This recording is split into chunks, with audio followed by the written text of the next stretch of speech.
कुंती ने ऋषि दुर्वासा की सेवा की जब कन्या थी, तो ऋषि ने कहा तुमने बहुत सेवा की बेटा, कोई वर मांगो। तो बोले भगवान हम बच्चों को क्या वर चाहिए, पिताजी की ओर से खाना पानी सब मिलता है, वस्त्र मिलता है, आप ऐसे महापुरुषों की सेवा मिलती है, खिलौने रखे, हम कौन सा वर मांगे। जाओ मैं एक मंत्र देता हूं, तुम्हारे भविष्य में काम आएगा। दुर्वासा ने उस कन्या के भविष्य को पढ़ लिया।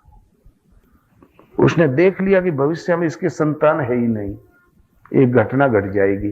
बोले जाओ तभी मुसीबत में काम आएगा। जिस देवता का आवाहन करोगे वो देवता एक तुम्हें पुत्र देगा। अब लड़के तो लड़के, महात्मा जी कह दिया ये मंत्र पढ़ने से कैसे देवता आ जाएगा। सूर्य उदय हो रहा था, पढ़ दिया मंत्र तो वो चला आया। और एक लड़का लेके आए, बोले लियो। तो बोले महाराज अपना रखिए, मैं तो मंत्र अजमा रही थी। बोले लोग क्या कहेंगे, मैं राजकन्या हूं, कुंवारी हूं, लांछन लगेगा। बोले तुम पर कोई लांछन नहीं लगेगा।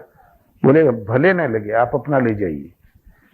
तो बोले मैं मंत्र से बंधा हुआ हूं, मैं ले जा भी नहीं सकता, ये तो रखना ही होगा। फेंक के चले गए। कुंती ने भी बक्से में प्रवाह कर दिया लोक लज्जा की वजह से। और युधिष्ठिर, अर्जुन, भीम सब वैसे ही जन्मे बाद में कालांतर में। पांडु को श्राप था, उन्हें पांडु रोग था, स्त्रियों के संसर्ग से मृत्यु। तब महाराजा पांडु ने कहा कुंती हमें संतान की जरूरत है, राज्य का उत्तराधिकारी हमें राजकुमार चाहिए, युवराज चाहिए। इसलिए हमसे तो लड़के होंगे नहीं, तुम कहीं सबल पुरुष का नियोग करो और एक लड़का हमें चाहिए। तो बोले नहीं देव, आपको छोड़कर मैं किसी का मुंह नहीं देख सकती। तो पांडु ने समझाया ये व्यवस्था उदालक ऋषि के शिष्य श्वेत केतु ने ये व्यवस्था दी है, एक पत्नी एक पति व्यवस्था, अग्नि की शपथ, फेरा डालना। इससे पहले स्त्रियां स्वच्छंद विचरण करती थी। बोले कुछ भी हो, हमारा व्रत है, मैं एक पल नहीं हट सकती, लड़के बच्चे हों चाहे कभी न हो।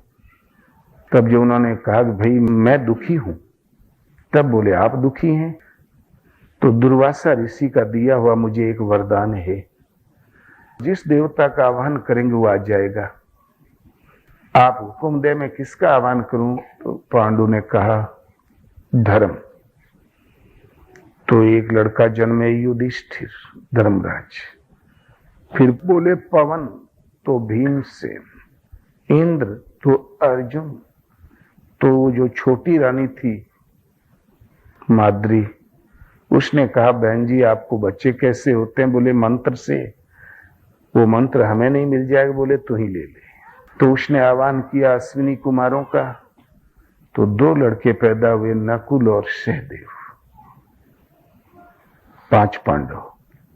और एक घटना घट गई, पांडु मर गए। तो माद्री ने कहा बहन जी आप बड़ी हैं, आप समझदार हैं, आप बच्चों की परवरिश कर सकती हैं, मुझ में वो क्षमता नहीं है, मैं सती हो जाऊंगी। वो आग में जल गई चिता के साथ। लेकिन वेद व्यास ने लिखा मोह बस, अत्यधिक मोह बस वो चितारोहण कर लिया माद्री ने, सती नहीं कहा। अरे आगे में कूद जाना कोई सती है, आग में कौन सा सत रखा है। लेकिन सती का संपूर्ण सम्मान दिया तो कुंती को। एक बार पांडव वनवास काल में अज्ञातवास में थे, दुर्योधन की लाखों पीएसी घूम के चली आई, युवराज कहीं पता नहीं। तब कुंती घबरा गई, इन दुष्टों ने मेरे बेटों को मार तो नहीं डाला, कैसी भी रहें, किसी दशा में रहें, जिंदे रहें। बहुत रोई, भगवान कृष्ण की स्तुति किया। सवेरे होते ही कृष्ण खड़े थे दरवाजे पर। कहा पुआ आज तुमने बहुत याद किया, बड़ा रुदन किया, बोलो क्या चाहती हो। कहो तो तुम्हारे लड़कों को आज बुला दूं, कल राज्याभिषेक कर दूं, बोलो क्या चाहिए तुम्हें। तो रोदन करते हुए कुंती ने कहा प्रभु अब हमें पुत्रों की चिंता नहीं रही। अब एक आशीर्वाद दें, हमें ये वरदान दें कि हमारे ऊपर दुख पड़ा करे। पूजा तो बचपन से करती थी, आए कभी नहीं, किंतु दुख में अंतःकरण के उस गहराई से आ निकली कि आप भागे चले आए। ऐसा दुख सदा पड़ा करे जिस दुख में लिपट के आप चले आवे। कुंती सती इसलिए सती नहीं थी कि वो शादी विवाह की रस्म से, सत्य एक परमात्मा जिनकी एक आह पर भगवान दौड़े आए, उसकी सूरत, उसकी वृत्ति सत्य परायण थी, इसलिए सती।